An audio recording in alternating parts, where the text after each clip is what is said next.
Foi publicada uma reportagem hoje no portal Metrópolis que eu quero ler na íntegra para vocês aqui. Ela faz parte da coluna do Rodrigo Rangel e a manchete é: teimosa, medíocre, falsa crente. Os petardos de um auxiliar de Bolsonaro contra Michele. O fim do mandato destampou no entorno presidencial mágoas profundas que até há pouco eram quase segredo de Estado. Eu quero ler para vocês na íntegra essa coluna do Rodrigo Rangel, porque tem muitas coisas que a gente já mencionou aqui nos últimos dias, mas também tem novos elementos que podem nos ajudar a entender o que vai acontecer daqui por diante. Então eu vou ler para vocês inteira aqui a reportagem e depois a gente vai pensar um pouquinho em algumas coisas juntos. Diz o seguinte: a esperada viagem de Jair Bolsonaro para os Estados Unidos às vésperas do fim do mandato destampou um pote cheio de cobras e lagartos que até há pouco estava hermeticamente lacrado no gabinete presidencial. Em conversas registradas pela coluna, um auxiliar próximo do presidente, conhecido por falar pouco e por sua lealdade ao chefe, disparou impropérios que alcançam até a primeira-dama Michele Bolsonaro. Esse auxiliar não é revelado, então a gente não sabe de quem se trata, mas o fato é que parece conhecer algumas coisas bem íntimas do presidente e da primeira-dama. Chamada, a Michele, de equivocada, teimosa, melindrada, má companheira, medíocre e falsa crente.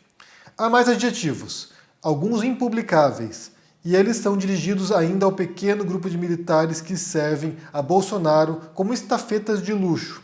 A turma é a mesma que vai acompanhá-lo na temporada americana. Os motivos dos petardos são diversos. Vão desde o processo de convencimento que levou à decisão do presidente de viajar até a opção de Michele por não acompanhá-lo.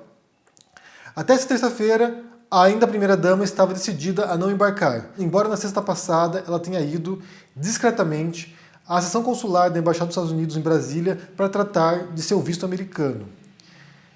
É, por enquanto, uma viagem só de ida, sem passagem de volta. Ele tomou a decisão, aqui diz o auxiliar, Ele tomou a decisão baseado em teorias da conspiração, desse grupo de militares que fica buzinando no ouvido dele 24 horas por dia, 7 dias por semana. Diz o interlocutor muito próximo do presidente. Para ele, Bolsonaro está errando ao deixar o Brasil, agora porque passará a impressão de que está fugindo. E de fato é a impressão que passa e a gente sabe que tem muito a ver com isso, Prossegue aqui. Os militares a que se refere são amigos que Jair Bolsonaro pôs no Palácio do Planalto como seus assessores especiais. O sargento da PM do Rio de Janeiro, Max Guilherme de Moura, o capitão da reserva do Exército, Sérgio Rocha Cordeiro, o coronel do Exército, Marcelo Costa Câmara, e o tenente do Exército, Mozart Aragão Pereira. Max Guilherme, Cordeiro e Câmara devem acompanhar Bolsonaro na viagem. O trio está na lista de 8 que ele acabou de nomear para assessorá-lo a partir do dia 1º, na cota de funcionários bancados pelos cofres públicos a que ex-presidentes da República têm direito. Prossegue aqui citando o assessor. Esse grupo pilhou o presidente dizendo que se ele ficasse no Brasil, teria o passaporte retido a partir do dia 1º de janeiro, e depois seria preso. E ele acreditou, afirma o interlocutor, conhecedor de alguns dos segredos mais bem guardados do Planalto no atual mandato presidencial. Esses caras são os medíocres despreparados, citando aqui o assessor. Só que são mais ouvidos do que os outros assessores porque passam dia e noite ao lado dele. Se metem em tudo, por estarem mais perto, conseguem convencê-lo. Nessa terça-feira, estava tudo quase pronto para a viagem, que será feita em um jato da Força Aérea Brasileira, muito provavelmente o Airbus presidencial. Bolsonaro se valerá do fato de ainda estar no cargo para voar em um dos aviões da frota oficial, que irá deixá-lo nos Estados Unidos e em seguida voltará para o Brasil. Uma equipe precursora já havia viajado para preparar a chegada do presidente. Nos últimos dias circulou a notícia de que ele se hospedaria no complexo de Donald Trump em Mar-a-Lago. Auxiliares palacianos, porém, garantiram à coluna que o destino será outro, também na Flórida, um condomínio de brasileiros na cidade de Orlando. A casa preparada para receber Bolsonaro foi cedida por um apoiador, um fazendeiro. A data exata da partida para os Estados Unidos ainda não estava 100% definida.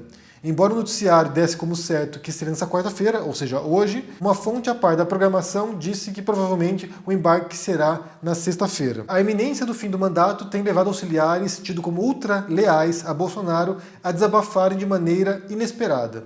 Por virem de onde vêm, são desabafos um tanto surpreendentes, inimagináveis até há pouco. Nessa onda sobrou feio para Michele. Falando em off a coluna nesta terça-feira, o mesmo interlocutor íntimo do presidente disparou um conjunto de impropérios contra a primeira-dama, ao responder por que ela não pretende acompanhar Jair Bolsonaro na viagem aos Estados Unidos. Patético. Ela não vai porque não quer ir, porque não é e nunca foi companheira. É uma teimosa, equivocada, melindrada, medíocre. Nos momentos mais importantes, ela não quis ajudar, diz. Ela sempre agiu para separar o presidente dos filhos. Por várias vezes, quando precisamos, ela não se dispôs a contribuir com o governo. Na pandemia, por exemplo, surgiu a ideia de ela entregar respiradores, de visitar hospitais, mas ela não topou, mesmo sabendo que isso era importante. Esse mesmo auxiliar, que esteve muito perto do clã presidencial desde o início do mandato, disse que Bolsonaro queria muito que Michele o acompanhasse na viagem de agora aos Estados Unidos. Mas ela vinha batendo pé em sentido contrário. A decisão era tida como algo passível de mudança em cima da hora, mas até aquele instante prevalecia a vontade dela de não embarcar. Seria bom que ela fosse, e que a filha deles também fosse. É a primeira viagem para fora depois da derrota, e é um momento importante para ele, mas a Michele se nega. Ela não é nada disso que tenta mostrar ao público. É uma pessoa má, uma falsa crente. Fuzila o mesmo auxiliar do presidente, num tom algumas vezes acima do habitual. Na mesma toada, o auxiliar faz inconfidências sobre as confusões do clã. Conta que na reta final da campanha, Michele teve mais um grave entrevero com Carlos Bolsonaro, o filho 02 do presidente. Graças a esse quiprocó, diz, Jair Bolsonaro foi psicologicamente abalado para o último debate antes do segundo turno, o que teria interferido em seu desempenho. Ele estava preparado para o debate, tinha sido municiado com boas formações para sair bem, mas por causa dessa confusão chegou abalado e por culpa dela. O graduado interlocutor presidencial, cuja identidade está preservada a pedido, diz mais. Afirma que, mesmo sabendo do plano de Bolsonaro de passar um tempo nos Estados Unidos, Michele queria mesmo resolver a própria vida aqui, no Brasil, né? E o pressionou a alugar ou comprar uma casa para ela e Laura viverem em Brasília. Foi por insistência da primeira-dama, diz, que o presidente mandou que assessores buscassem um imóvel na região do Lago Sul, de preferência em um condomínio fechado. Talvez estejamos diante do capítulo final do relacionamento, que já vinha muito mal há um tempo, arrisca. As crises de Bolsonaro, que tudo indica, estarão bem longe de terminar junto com seu mandato, esteja ele onde estiver. Bem, esse artigo aqui, além de algumas fofocas sobre a relação entre Bolsonaro e Michele Bolsonaro, tem aqui também revelações sobre essa viagem agora que ele fará para os Estados Unidos, a fuga do Bolsonaro, né? Mencionei isso aqui, inclusive, semana passada, que esses planos já eram conhecidos, que Bolsonaro pretende deixar o Brasil mesmo, e muita gente especula que seja uma fuga para não ser preso. Aqui na coluna também dá a entender isso, né? Que ele ouviu essa história de que será preso, que terá o passaporte apreendido, portanto, resolve deixar o país antes que isso aconteça.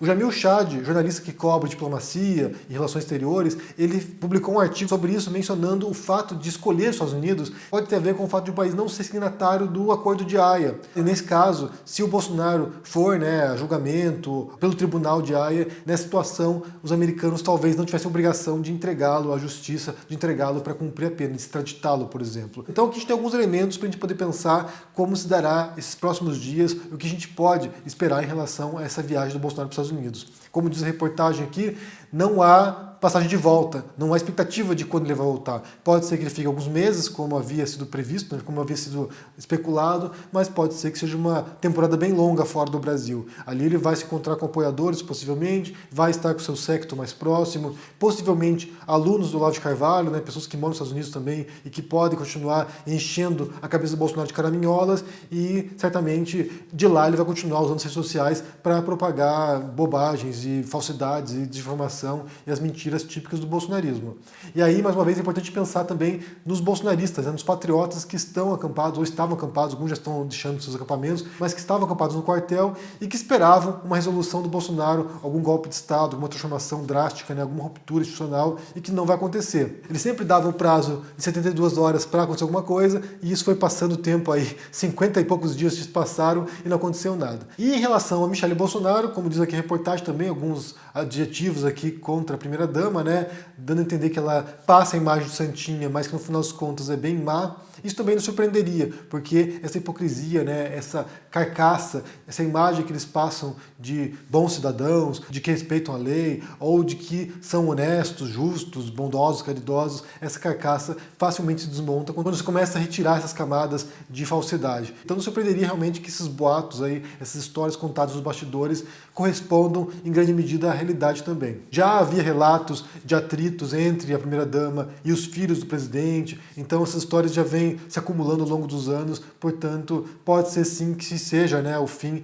da relação entre Michele e Bolsonaro. Inclusive, já havia especulações de traições da Michele Bolsonaro, coisa que não se confirmou até agora, mas também já demonstrava aí como essas conversas estavam circulando, a insatisfação dela, a relação desgastada, e é claro que a presidência, né, catastrófica do Bolsonaro também teria um impacto pessoal. É muito difícil imaginar que alguém como ele, que estava sofrendo, entre aspas, aqui, tremendamente com a derrota, acabe descontando que está próximo dele, inclusive também na primeira-dama. A gente pode tomar quase como certa essa viagem do Bolsonaro, que ele vai deixar de fato o país, e eu quero saber o que você pensa sobre isso. Primeiro, sobre essa fuga do Bolsonaro, que a gente falou anteriormente aqui, mas vale ressaltar, sobre essa fuga do Bolsonaro e também sobre esses relatos agora de um assessor próximo do presidente, indicando essa crise agora, tanto uma crise política, uma crise de isolamento político do Bolsonaro, mas também uma crise pessoal. Como você entende isso? Como você percebe isso? O que você extrai dessa notícia? Porque, como eu falei, se tratam aqui de questões íntimas, mas também refletem quem ele foi como político, como presidente do Brasil. Deixe embaixo no comentário o que você pensa, deixa o joinha, se inscreva aqui no canal, se torne um membro ou um apoiador para dar uma força e também aproveite para se inscrever no Clube do Livro Filosófico. Todos os meses estamos nos reunindo 2 vezes por mês para debater obras de filosofia ou de literatura com teor filosófico, e em janeiro a gente vai trabalhar com esse livro aqui de Schopenhauer que se chama As Dores do Mundo. São vários ensaios de Schopenhauer no qual a gente vai poder compreender um pouquinho a visão desse autor, quem ele foi e por que ele é relevante na filosofia. Link aqui na descrição, participe, espero você por lá. Um forte abraço e se cuide por aí. Tchau! Fala, turma do canal do Henri Bugalho, esse meu super amigo. Eu tenho um convite para fazer para vocês. No nosso encontro Mapa da Mina de 2022, eu previ que se o dólar caísse e viesse abaixo de 4,80, isso seria uma oportunidade de compra. Ele deveria passar o ano inteiro em níveis altos, até acima de R$5. Muita gente achava o contrário, achava que ia continuar caindo toda a vida. Pois bem, mais uma vez a gente acertou. Todo ano a gente tem acertado bastante nesse encontro Mapa da Mina. E esse ano de 2023 ele vai acontecer no dia 26 de janeiro, às 8 horas da noite, no horário de Brasília. Se você quiser participar gratuitamente, é um encontro que não tem replay. É só você clicar no link aqui em cima ou aqui embaixo. Vai lá e se inscreve. Ajuda os seus investimentos e também a você planejar os seus negócios ao longo desse ano. O cenário está muito difícil, mas se a gente se ajudar, fica um pouco mais fácil. Um abraço.